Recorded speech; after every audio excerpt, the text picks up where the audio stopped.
Bonjour à tous. Je vous souhaite la bienvenue à la classe d'évangile de la retraite.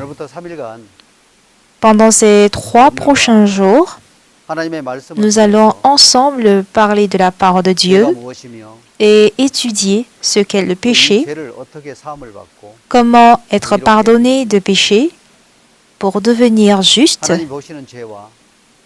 quel est le péché selon Dieu et quelle est la justice selon Dieu. Nous allons ensemble chercher la Bible pour étudier cela. Alors, pendant ces 3 jours, lorsque vous allez assister à la classe d'évangile, vous seriez affranchis du péché et gagner la justice de Dieu. J'espère que vous allez trouver cette bénédiction. D'abord, lisons la Bible dans 1 Timothée, chapitre 6, à partir du verset 15. Que manifestera en son temps le bienheureux et seul souverain, le roi des rois et le Seigneur des seigneurs, qui seul possède l'immortalité, qui habite une lumière inaccessible, que nul homme n'a vu ni ne peut voir, à qui appartiennent l'honneur et la puissance éternelle. Amen. Nous ne pouvons ni voir Dieu, ni le toucher. Et personne sur cette terre n'a vu Dieu en personne. Comme il est écrit dans cette parole, c'est quelqu'un qu'on ne peut voir et que nul n'a vu. Nous ne pouvons toucher du doigt Dieu, ni l'écouter par nos oreilles. Alors dans ce cas, comment pouvons-nous rencontrer Dieu? La Bible nous enseigne ou nous donne la réponse à cette question. Le verbe voir ou bien dire qu'on voit suppose que nos yeux regardent quelque chose, mais si nous supposons qu'il n'y a pas de lumière dans cette salle, nos yeux ne peuvent ni percevoir un objet de façon correcte. Alors dire qu'on voit signifie que les yeux, par le biais de la lumière, différencient ou discernent les objets. Sans la lumière, on peut avoir des yeux, mais on ne pourra rien voir. Dire qu'on écoute, cela ne dépend pas en fait de nos compétences, de notre ouïe, mais nos oreilles entendent ou perçoivent des sons grâce à l'air. Ce qu'on dit se fait résonner par l'air que nous prononçons. Les sons que nous prononçons se font résonner par l'air et cet air transmet les sons à notre tympan. Sans quoi, à l'état vide, on ne pourra entendre aucun son. Donc dire qu'on entend signifie que nous entendons grâce à l'air des sons, ou on perçoit des sons par l'air. La vitesse du son est de 340 mètres par seconde, tandis que celle de la lumière est de 300 000 km par seconde. Alors, comment pouvons-nous rencontrer Dieu?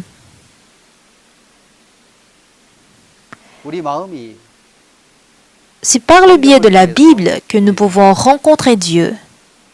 Et c'est à partir du cœur que nous pouvons convenablement le rencontrer. Du coup, dans Jean chapitre 1, verset 1, il est écrit « Au commencement était la parole, et la parole était avec Dieu, et la parole était Dieu. » Au commencement était la parole, et la parole était avec Dieu, et la parole était Dieu.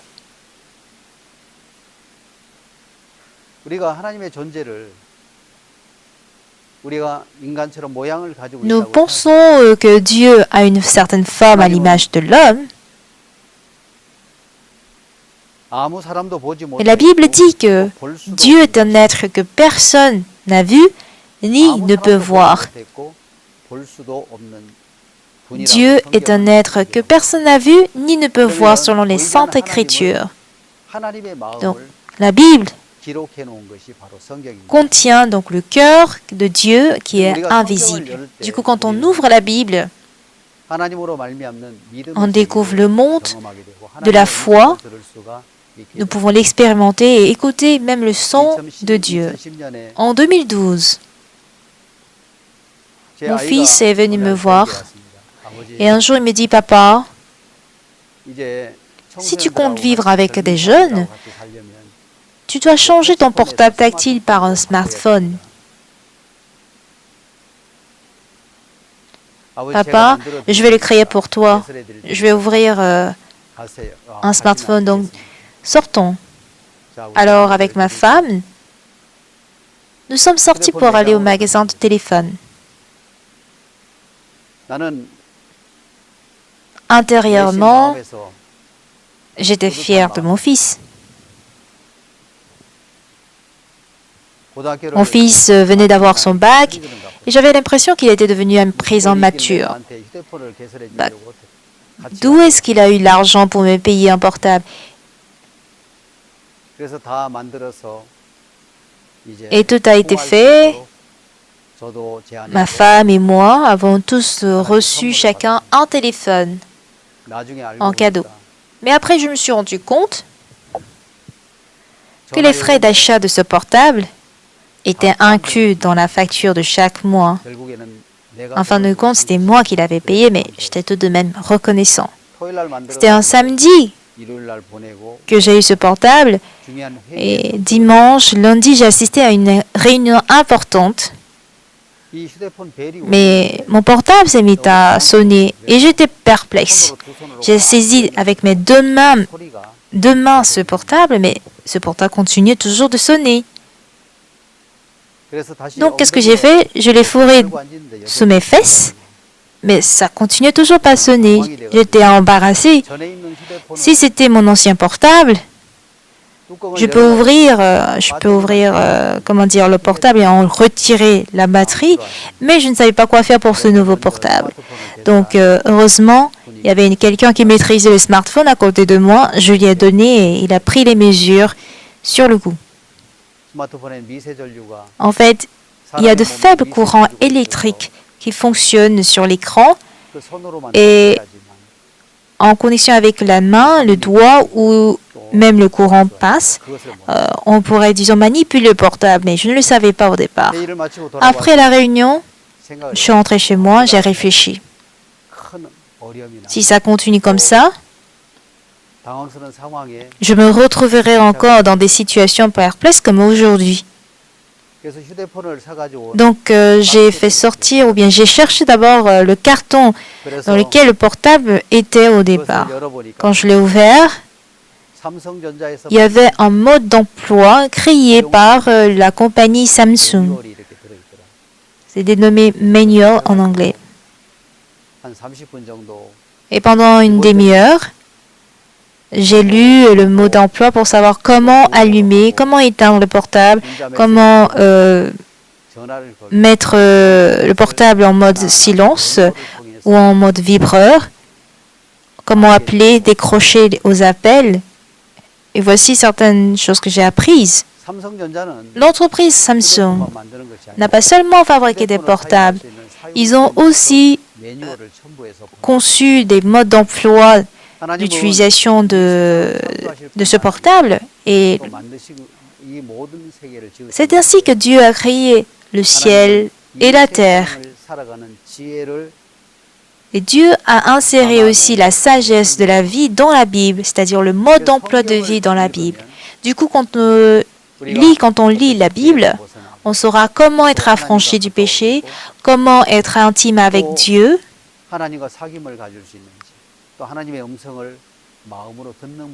nous saurons comment établir des relations intimes avec Dieu, écouter la voix de l'Éternel.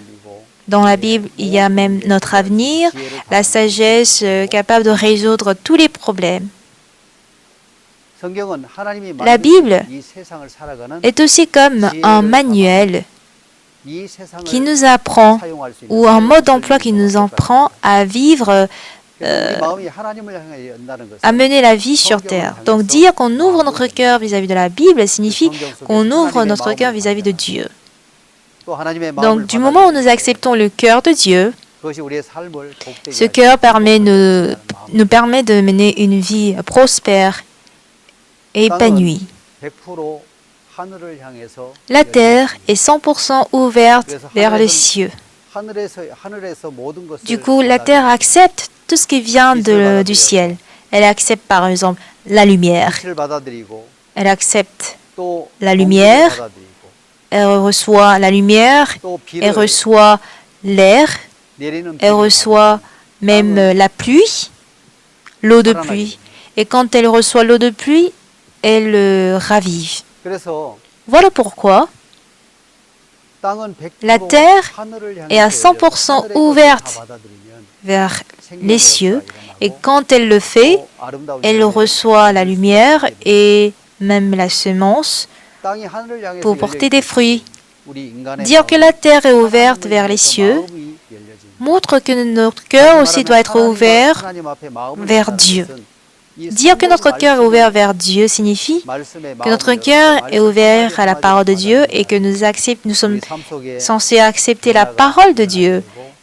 Dans ce cas, on reçoit le changement et expérimenter les œuvres de Dieu. C'est à partir de ce jour que nous pouvons être en compagnie de Dieu. Parce qu'on ne nous voit pas, on peut pas du coup dire que la chose n'existe pas. Aujourd'hui, nous vivons à l'époque de technologie nano. Les gens ont découvert des mesures appelées nano. Nano vient du mot nanos, qui est un mot grec. Nanos signifie nain, c'est-à-dire petit ou minuscule.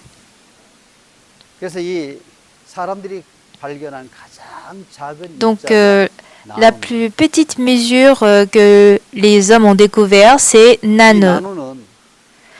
Si vous divisez un bois de bambou d'un mètre en 1000 morceaux égaux, en vous servant d'un couteau tranchant, vous aurez en fait 1 millimètre pour chaque morceau. Et la longueur des ongles qui poussent en une semaine sera d'environ de 1 millimètre. Et si vous divisez encore ce morceau d'1 millimètre en 1000 autres morceaux, avec un couteau tranchant, vous aurez 1 micromètre. Vous divisez encore ce morceau de 1 micromètre en 1000 autres morceaux, vous aurez 1 nanomètre. Et 1 nanomètre est une mesure d'1 million sur 1 mètre. Et cette particule existe bel et bien. On ne voit pas en fait avec nos yeux, mais ça existe bel et bien.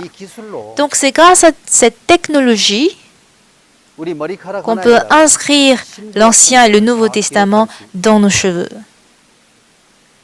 Et dans les cartes mémoire de 64 Go par exemple que nous utilisons, on peut conserver plus de 800 presses, les presses de 800 ans d'un journal. C'est ainsi qu'un monde invisible existe. C'est invisible, mais ça existe. Dieu est par exemple invisible, mais il est vivant et il est au contrôle de tout.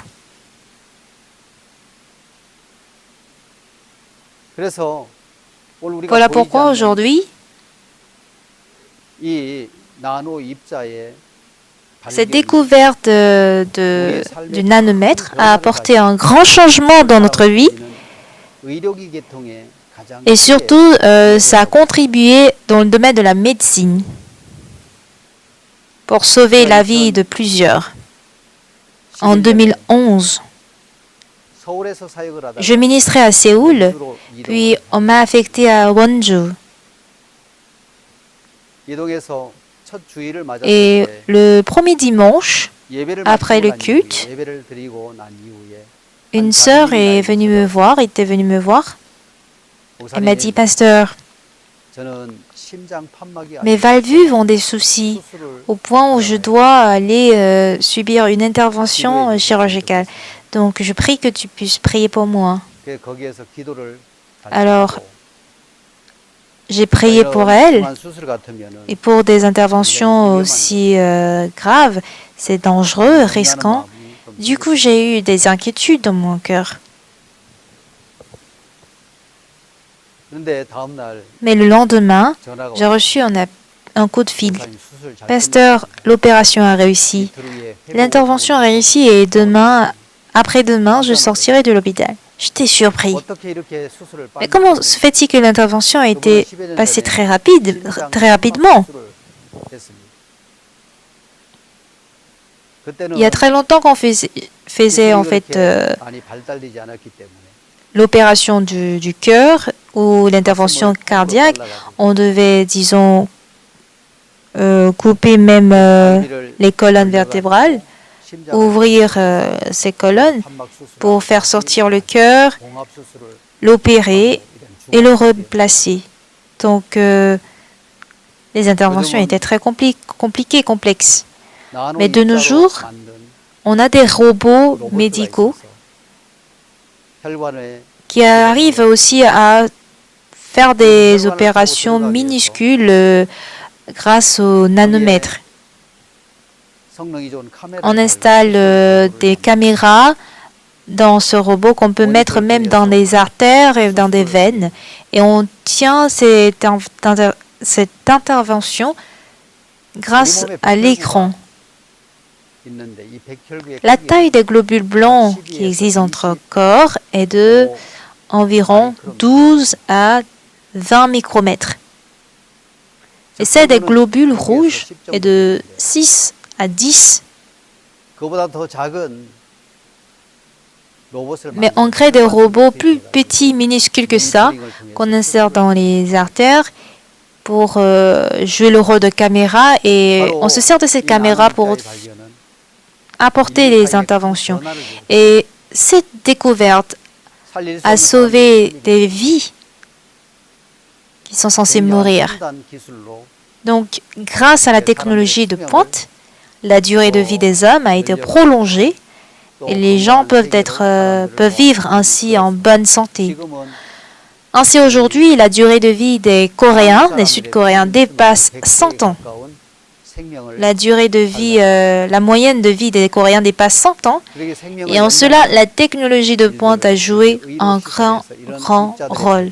Et surtout, la découverte des nanomètres. Dieu est certes invisible.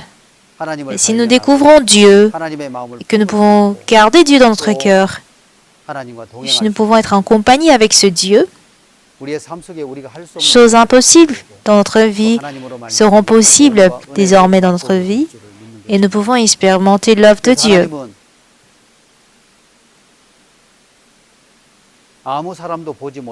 Personne n'a pu voir Dieu et personne ne peut voir Dieu.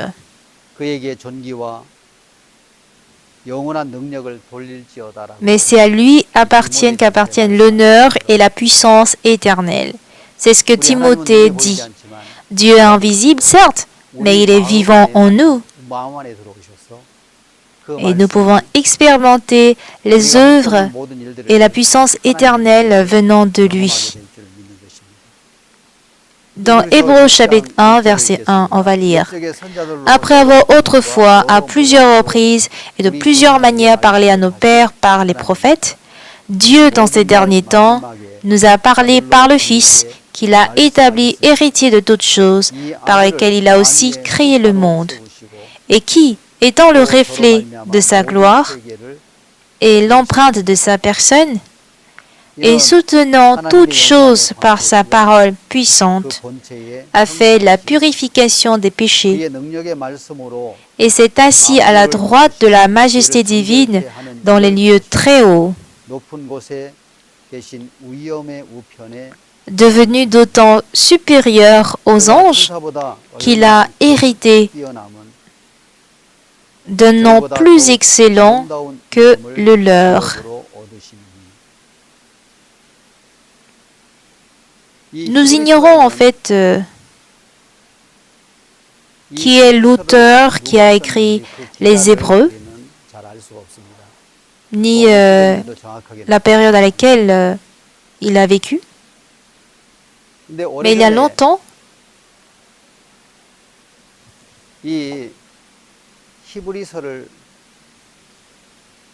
à l'époque où les Hébreux étaient écrits, plusieurs Juifs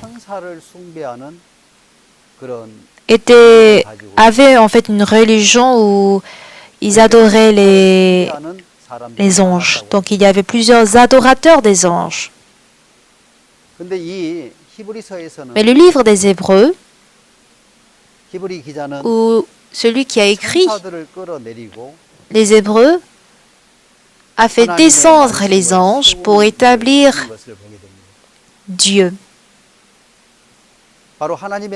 La parole de Dieu est Dieu, et plutôt que de croire en la parole de Dieu, les gens adoraient les anges,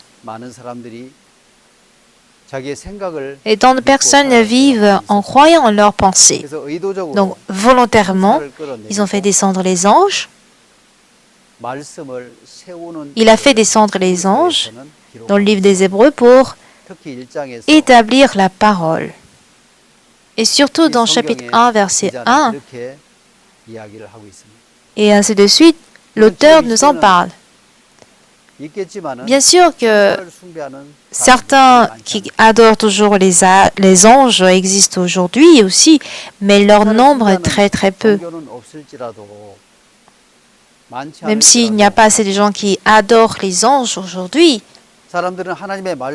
mais il y a beaucoup qui préfèrent croire aux doctrines, aux dénominations ou aux différentes confessions religieuses plutôt que la parole de Dieu, et ils placent leur standard de la vie spirituelle là, dans notre cœur, plus au-delà même des confessions religieuses, des doctrines religieuses, ou même de notre expérience, de nos pensées. Si on établit plutôt la parole de Dieu, nous sommes en mesure de résoudre les problèmes de notre vie par Dieu. Et c'est d'ailleurs Dieu qui va les résoudre. La vie spirituelle n'est pas autre chose. Elle consiste à établir l'autorité de Dieu, la parole de Dieu. C'est ce qu'on peut appeler vie spirituelle. À présent, ce qui est au-dessus de la parole de Dieu, au final, nous pousse à être à l'encontre de Dieu. Alors au moment où nous allons établir l'autorité de Dieu, la puissance de Dieu, on peut expérimenter là Dieu dans notre vie. C'est ce que nous sommes censés savoir.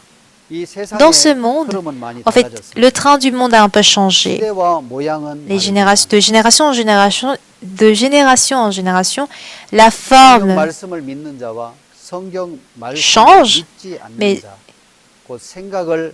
il y a toujours une guerre entre ceux qui croient en Dieu et ceux qui ne croient pas, et ceux qui croient en leurs pensées et ceux qui ne croient pas en leurs pensées. Plutôt que de chercher à établir la parole de Dieu, les gens cherchent à établir leurs pensées, leurs doctrines religieuses, et puisque ces doctrines sont élevées à la parole de Dieu, ça a créé même des guerres religieuses dans notre histoire de l'humanité. Et même aujourd'hui, les gens préfèrent croire en leurs pensées, croire en leurs jugements, croire en leur expérience. Et en fonction des doctrines et des confessions religieuses et de leur dénomination, ils préfèrent suivre leur avis. Aussi l'histoire qui s'est passée aux États-Unis, il y avait un train qui traversait ce long et vaste continent américain. De l'est vers l'ouest, il y avait en fait beaucoup de gens qui empruntaient cette voie. Et une femme avait pris ce train pour aller vers un endroit plus chaud. Mais le regard de cette jeune femme, ou jeune fille qui avait un enfant, était beaucoup inquiet et anxieux. Elle regardait régulièrement au dehors des fenêtres d'un air inquiet et anxieux, tandis que la plupart des voyageurs dans le train ont fermé les yeux pour dormir. Mais cette femme en question ne pouvait pas dormir tranquillement. C'était sa première fois de prendre le train, et vu que le voyage était nouveau pour elle, on ne savait pas pourquoi, mais elle était toujours nerveuse tout au long du voyage. Le train a ainsi démarré et il courait toujours sans cesse, en traversant même la tempête de neige. Et plus le temps passait, elle devenait plus nerveuse et ses nerfs étaient très tranchants. Et vu que plus le temps passait et qu'elle arrivait en fait au lieu de destination, elle était plus dans l'inquiétude. Heureusement, il y avait une hôtesse qui passait par le train et elle a demandé rapidement de l'aide à l'hôtesse. Madame, c'est ma première fois de prendre le train et vu que le lieu où je dois descendre est nouveau pour moi, il se pourrait que je me perde. Donc je vous prie de m'aider, en fait de m'indiquer avant de descendre. Donc l'hôtesse qui a compris le souci de cette femme, elle a répondu: vu que le lieu où vous comptez descendre, c'est un lieu où il y a moins d'habitations, on va s'arrêter juste un petit peu de temps et si vous n'êtes pas éveillé, vous allez rater cet arrêt. Et je vous indiquerai lorsqu'on se rapproche à cet arrêt. On sera vraiment proche de cet arrêt. Et quand l'hôtesse est partie après lui avoir consolé, elle était plus ou moins consolée. Pourtant, elle ne pouvait toujours pas dormir. Elle se demande, et si jamais l'hôtesse m'oublie? Quand elle a eu des doutes vis-à-vis de cette hôtesse, cette femme est redevenue inquiète. Et en ce moment, l'employé de ce train qui vendait des biscuits, des bonbons, passait par là. Et cette dame a demandé encore de l'aide à cet employé. Et l'employé dit, avec une voix vive et remplie d'assurance: ah, l'endroit là, je le maîtrise très bien. Je vous indiquerai quand vous serez proche de cet arrêt. En écoutant la parole de l'employé qui était vraiment sûr de lui-même, et c'est en ce moment-là qu'elle pouvait se relâcher. Comme c'est un nouvel endroit pour moi, n'oubliez pas de me rappeler. Ne vous inquiétez pas, madame, je vous le dirai, c'est pas ma première fois d'y aller. Et du moment où elle s'est relâchée, elle s'est endormie. Et cette femme a fermé les yeux sans qu'elle ne sache et elle s'est endormie profondément. Puis le temps s'est beaucoup écoulé. Soudain, le train s'arrêta avec un bruit et la femme sentit quelqu'un la bousculer. Quand elle ouvrit les yeux, il s'agissait de l'employé. « Madame, ça y est, vous êtes arrivée à votre destination. Veuillez rapidement descendre du train avant le départ du train. » Cette femme a pris ses bagages en précipitation pour descendre du train et au dehors il faisait nuit. Il faisait toujours froid à cause de la tempête de neige. Et à partir des fenêtres, cette femme a salué en guise de remerciement à l'employé. 30 minutes plus tard, après quelques moments, ce train avait démarré. Et au bout de 30 minutes, l'employé vit une hôtesse chercher une personne autour du siège de la femme qui était descendue. Qui cherchez-vous? Pourquoi vous tournez autour de ce siège? Et l'hôtesse dit ceci. Elle répond. Elle lui pose plutôt cette question. N'avez-vous pas vu une jeune femme assise sur ce siège? Elle était avec un bébé et d'ailleurs un nouveau-né. Ah, vous parlez d'une femme qui avait un nouveau-né dans ses bras. Elle est descendue à l'arrêt précédent.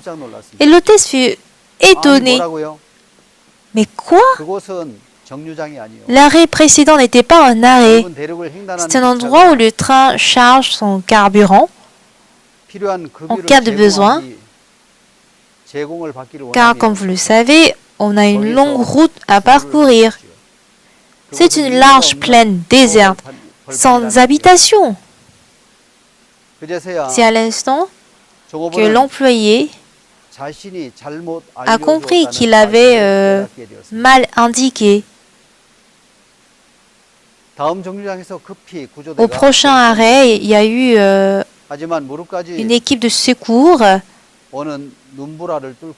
Mais quand l'équipe de secours était arrivée pour chercher cette femme était déjà transformée en cadavre. Même l'enfant, dans les seins de maman, était mort. Beaucoup de gens font de leur mieux pour croire en Dieu ou de vivre dans la foi en Dieu. Mais quand il s'agit de leur nécessité, ils donnent leur cœur en accrochant leur foi en ce qu'ils croient ou en ce qu'ils trouvent comme important. Mais ce qui est plus important, au lieu de savoir en combien vous croyez, il est plus important de voir il est plus important de vérifier si la cible en qui vous croyez est véridique. On ne peut pas garantir qu'on ne tombera pas d'une glace fine en marchant sur elle avec assurance. On ne peut pas non plus garantir qu'on tombera ou pas dans une glace épaisse en marchant tout doucement sur elle.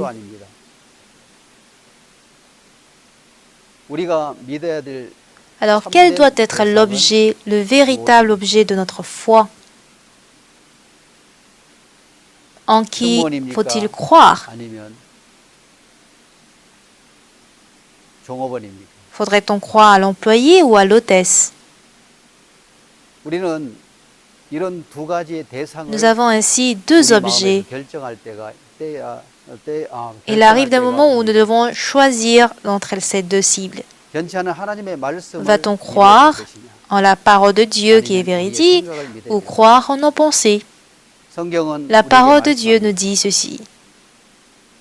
Dans Psaume chapitre 119, verset 105, il est écrit « La parole du Seigneur est une lampe à mes pieds et une lumière sur mon sentier. »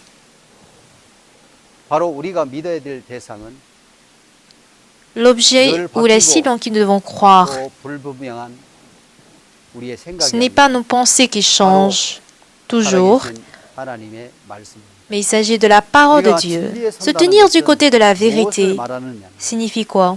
Se tenir du côté de la vérité signifie qu'on prend des décisions dans toutes choses selon la parole de Dieu. Le changement commence à partir de la foi en Dieu, de la foi en la parole de Dieu. Donc tout ce qui est au-dessus de Dieu, c'est nos pensées. Si nous élevons les pensées au-dessus de Dieu, cela deviendra une malédiction pour nous. Il faut qu'on abandonne alors nos pensées, nos expériences, notre doctrine, notre confession religieuse et même notre communauté religieuse pour établir la parole de Dieu et élever le jugement de Dieu au-dessus de tout. Et là, nous pouvons expérimenter l'œuvre de Dieu dans notre vie. Se tenir du côté de la vérité signifie qu'on se tient du côté de la parole de Dieu. Quand vous regardez dans la Bible, dans 2 Rois, chapitre 2, un jour, Élisée entre dans la ville de Jéricho. Et plusieurs de cette ville viennent dire à Élisée, « Voici, le séjour de la ville est bon, comme vous le voyez. Mais les eaux sont mauvaises et le pays est stérile. Monsieur Élisée, comme tu le vois, le séjour de la ville est bon, mais les eaux sont mauvaises et le pays est stérile. C'est-à-dire que les fruits tombent sans être mûrs. Et Élisée a dit, allons-y aux sources des eaux. Il a jeté du sel, il a demandé du sel et il a versé du sel. Et il dit, j'assainis ces eaux.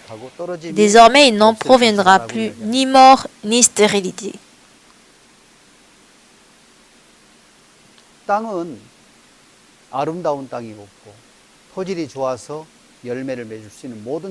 La terre était bonne, elle avait toutes les conditions de produire de bons fruits. Mais si les fruits tombent sans être mûrs, ils ont compris que les eaux étaient mauvaises. Et Élisée n'a pas cherché à corriger la terre ou de corriger le sol. Mais il a essayé de corriger les eaux. Voilà pourquoi il a demandé de venir avec du sel. Et avec le sel, il a jeté dans les eaux et dit, j'assainis ces eaux. Il n'en proviendra plus ni mort ni stérilité. Autrement dit, ces fruits ne tomberont plus à terre sans être mûrs. Donc la vie spirituelle ne consiste pas à corriger la terre, mais à corriger les eaux.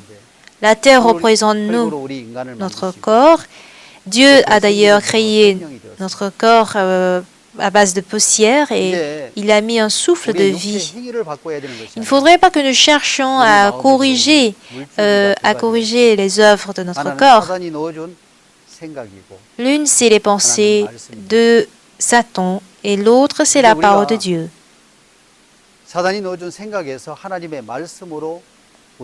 Lorsque nous allons transmettre, nous allons en fait quitter les pensées de l'homme pour aller vers la parole de Dieu. Cette terre qui reçoit la parole ne peut que porter des fruits. La terre elle-même en soi ne peut pas porter des fruits. Si elle accepte ou elle reçoit de la semence, cette semence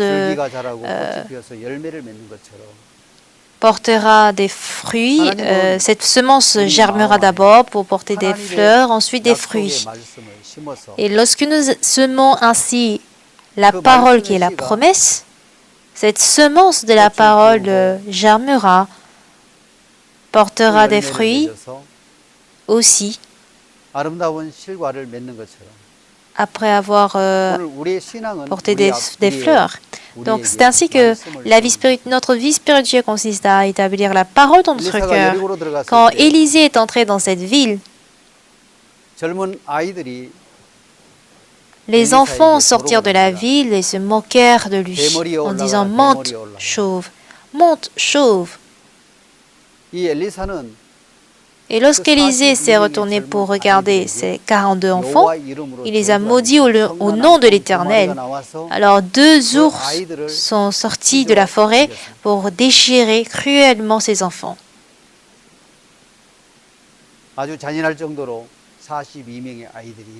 Ces 42 enfants étaient cruellement déchirés en morceaux, en chemin, leurs membres leurs bras et leurs jambes étaient déchirés en morceaux. 엘리사인 하나님의 종을 뭐 했느냐면 Qu'est-ce qu'ils ont fait? 업신여기고 조롱했다. Pourquoi 머리가 ils furent 대머리로 déchirés? C'est parce qu'ils avaient 대머리에 올라가라, ridiculisé 대머리에 l'homme de Dieu en disant monte 하나님의 chauve, 종을 monte chauve. 비웃고 Ils 조롱한다. se sont raillés de l'homme de Dieu. Et là, Dieu envoie 2 ours de la forêt pour déchirer 42 de ses enfants.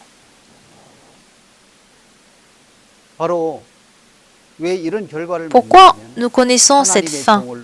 Cela vient du mépris de l'homme de Dieu. Et les fidèles, les saints qui fréquentent l'Église pensent que nous devons adorer bien l'homme de Dieu pour être bénis. Et peut-être que les gens vont, disons, établir les dieux comme le serviteur de Dieu comme des dieux. Si nous méprisons plutôt la parole de Dieu, nous ne finirons qu'à commettre le péché. Élisée représente l'ombre du Saint-Esprit.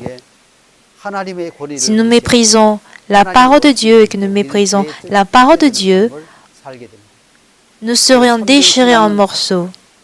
La bonne vie spirituelle consiste à établir l'autorité et la parole de Dieu.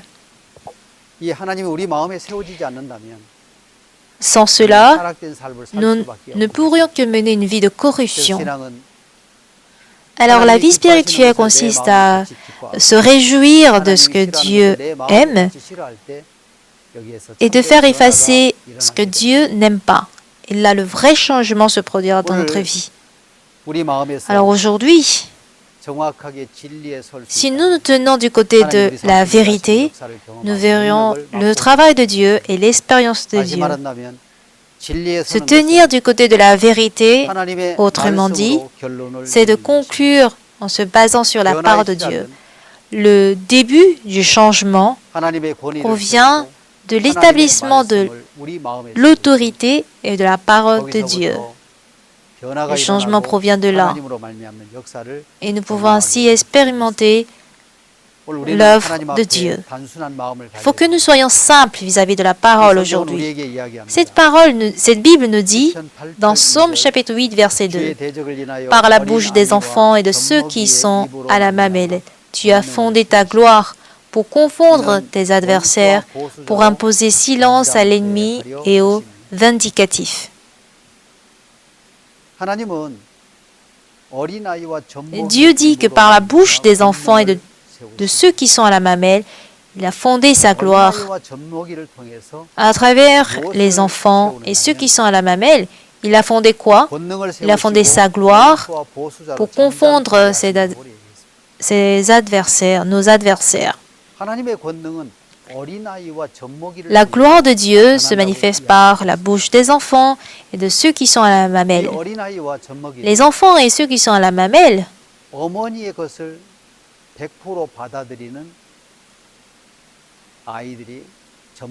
montrent, disons, les enfants qui ont besoin absolument d'allaiter le lait de sa mère. Les enfants grandissent ou les bébés grandissent en tétant juste le lait de leur mère. Et c'est simple, leur vie est simple. Si nous pouvons ainsi attirer la parole de Dieu de manière simple comme l'enfant qui tète le lait de sa mère, nous verrons l'œuvre de Dieu manifestée dans notre vie. Dans Luc chapitre 10, au verset 21, il est écrit: qu'est-ce que Dieu dit dans ce passage? Dieu parle du Père, Seigneur du ciel et de la terre. On va voir ensemble. Luc chapitre 10, verset 21. En ce moment même, Jésus tressaillit de joie par le Saint-Esprit et il dit: Je te loue, Père, Seigneur du ciel et de la terre, de ce que tu as caché ces choses aux sages et aux intelligents et de ce que tu les as révélées aux enfants. Oui, Père, je te loue de ce que tu l'as voulu ainsi. Jésus dit ceci. Il tressaillit de joie par le Saint-Esprit et dit, « Je te loue, Père, Seigneur du ciel et de la terre, de ce que tu as caché ces choses aux sages et aux intelligents, et de ce que tu les as révélées aux enfants. Oui, Père, je te loue de ce que tu l'as voulu ainsi. »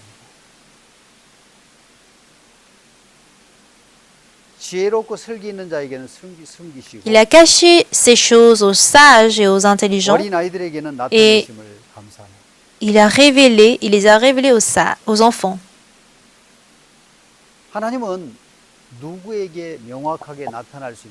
À qui est-ce que Dieu peut se révéler? Aux enfants. Ça ne veut pas dire que les enfants vont au royaume des cieux par Jésus-Christ. Ceux qui sont sauvés, qui a ses péchés pardonnés, peuvent aller au ciel. Mais qu'est-ce que ce passage voudrait nous dire? Ceux qui ont un cœur simple, aussi simple que les enfants, devant la parole de Dieu, Dieu peut se manifester. Mais Dieu se cache aux sages et aux intelligents. Par contre, il se révèle aux enfants. Les enfants, comme le mot le dit,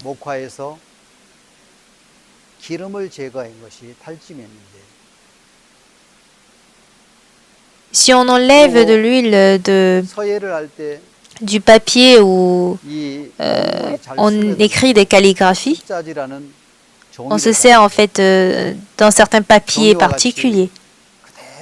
Il s'agit du papier qui aspire l'encre telle qu'elle. Et l'enfant est comme, disons, ce papier qui aspire la parole de Dieu, qui aspire la parole du Créateur. De nombreuses personnes disent ceci, que la Bible est scientifique. Mais c'est faux.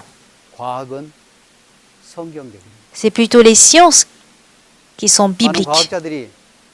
Plusieurs scientifiques ont été inspirés par la Bible pour créer plusieurs inventions. Voilà pourquoi les sciences sont bibliques. Il est faux de dire que la Bible est scientifique. C'est par la Bible que toutes les sciences ont été inspirées pour être créées. Si vous voyez un peu les routes maritimes, sont recouvertes en fait de l'eau. Du coup, on ne peut pas voir sous l'eau s'il y a des récifs ou s'il y a certaines barrières. Donc plusieurs navires qui naviguaient ont été en fait se sont écroulés à cause des récifs et beaucoup étaient morts. Parmi les Américains, il y a eu un homme appelé Matthew Murray.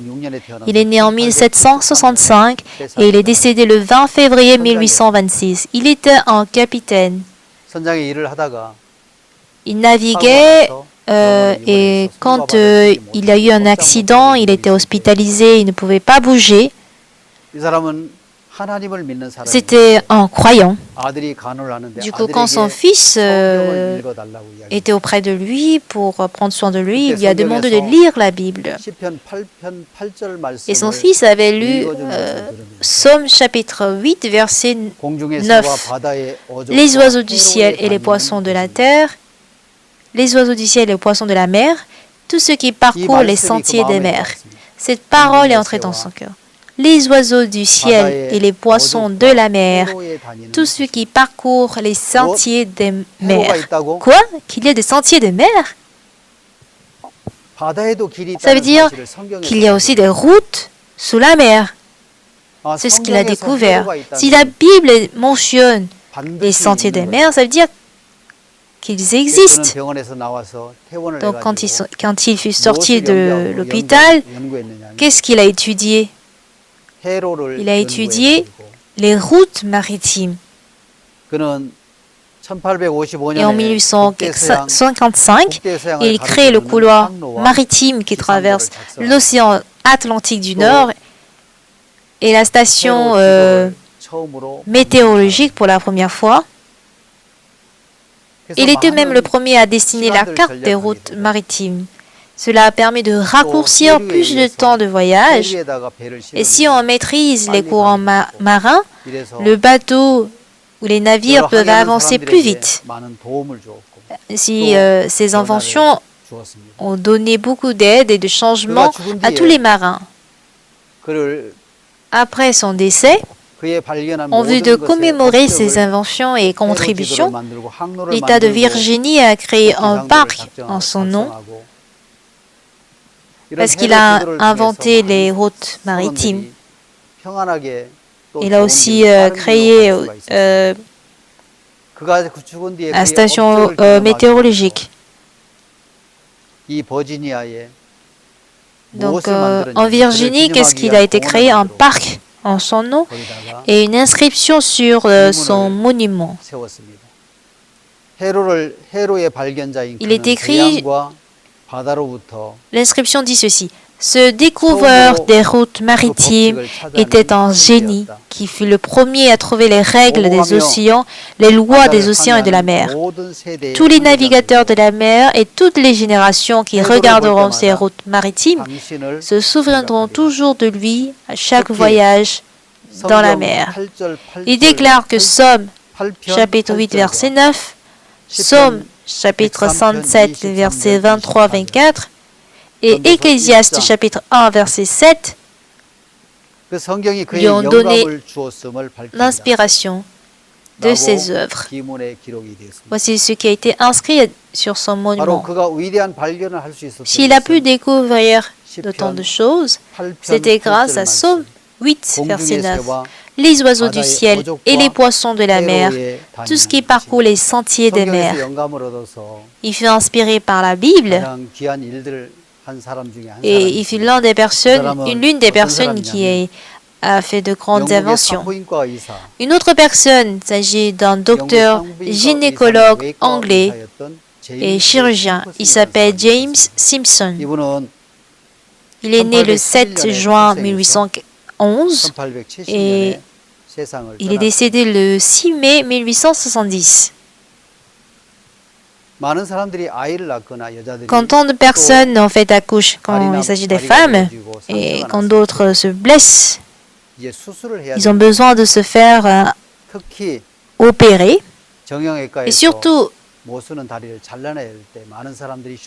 en chirurgie, on ampute les jambes et cela crée beaucoup d'effets secondaires et beaucoup de gens souffrent. Certains veulent, disons, gagner la santé sans souffrance. Et en y réfléchissant, il a lu la Bible. Dans Genèse chapitre 2, versets 21 et 22, il est écrit: alors, l'Éternel Dieu fit tomber un profond sommeil sur l'homme qui s'endormit. Il prit une de ses côtes et referma la chair à sa place. L'Éternel Dieu forma une femme de la côte qu'il avait prise de l'homme et l'amena vers l'homme.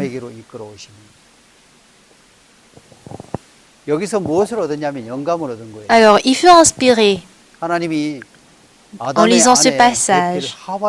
Ah, quand Dieu a créé Ève, il a fait endormir Adam et il a pris une de ses côtes, il l'a enfermée par la chair. Quoi, il l'a fait dormir. Si on pourrait aussi intervenir les gens en les faisant dormir, on pourrait intervenir aussi sans souffrance.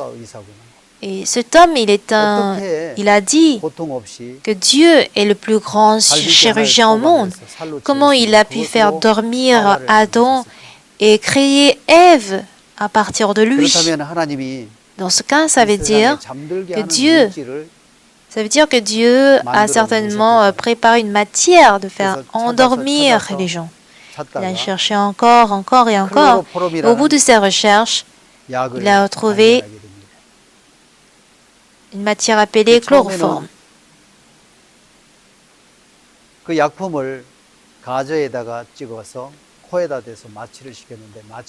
Au départ, quand il a mis ce produit sur 이제 un 하나하나 mouchoir pour 잘못된 le 부분들을 mettre sur le nez. 잘라내고 또 L'efficacité n'était pas longue. 수술해서 Du coup, 살리는 à 일이 partir de ce jour, ils ont mis ce produit dans les veines et à terre de l'homme. Et c'est ce qui a conduit l'homme dans un profond sommeil pour pouvoir intervenir chirurgicalement. 빅토리아 여왕이 La reine, 아이를 분만할 quand la 때 reine Victoria 굉장히 큰 어려움이 donnait 있었고 naissance 난산이 되었습니다. à un enfant, son accouchement était un peu compliqué 그때 et 이 발견한 perplexe. 클로로폼 마취제를 Mais grâce 가지고 à cette anesthésie 마취를 appelée 해가지고 chloroforme, quand on a 이 여왕의 anesthésié 분만을 cette reine, 성공해서 l'accouchement de cette reine 여왕도 fut 살리고 réussi. 그 On a 아이도 sauvé 살렸습니다. et la reine et l'enfant.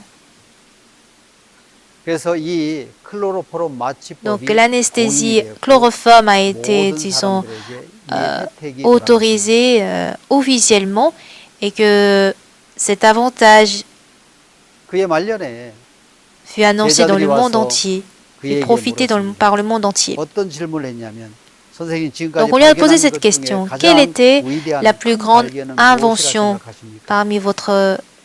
parmi les vôtres? Et il répond, 이 박사는 ce docteur répond 대답을 comme 했습니다. ceci.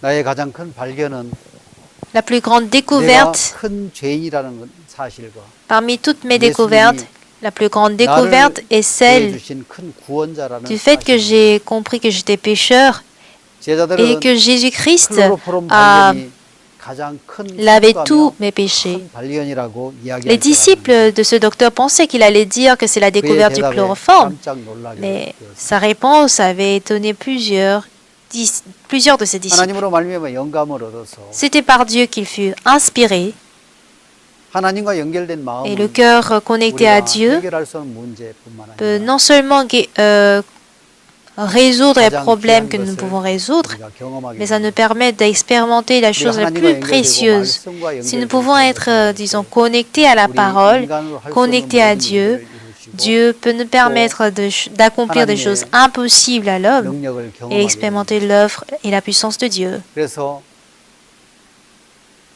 이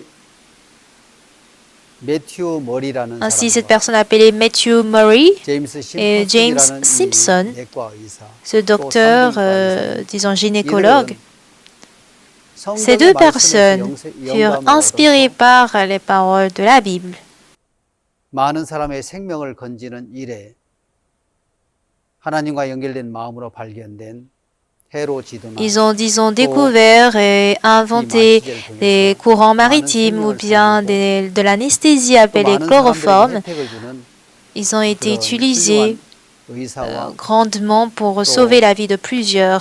항해자가 됐던 Ils 것처럼 devinrent de grands navigateurs et de grands docteurs dans l'histoire de 우리 l'humanité. 삶 속에 일하시는 하나님을 Et 경험할 수가 nous pouvons 있습니다. expérimenter pareille chose aussi dans 여기 notre 이 자리에 vie. 오신 분들도 J'espère 하나님의 que vous qui êtes 말씀으로 présents 말미암아 aujourd'hui 여러분 마음에 죄가 puissiez, 있다면 disons, 어떻게 죄를 사해 pardonner 주시고 vos 은혜를 péchés. 주시는지 Vous pouvez être utilisé pour être 하나님의 pardonné de 마음이 vos 여러분의 péchés 마음에 연결되는 grâce 복된 시간이 à 되기를 cette parole. 바랍니다. 감사합니다. Je vous remercie.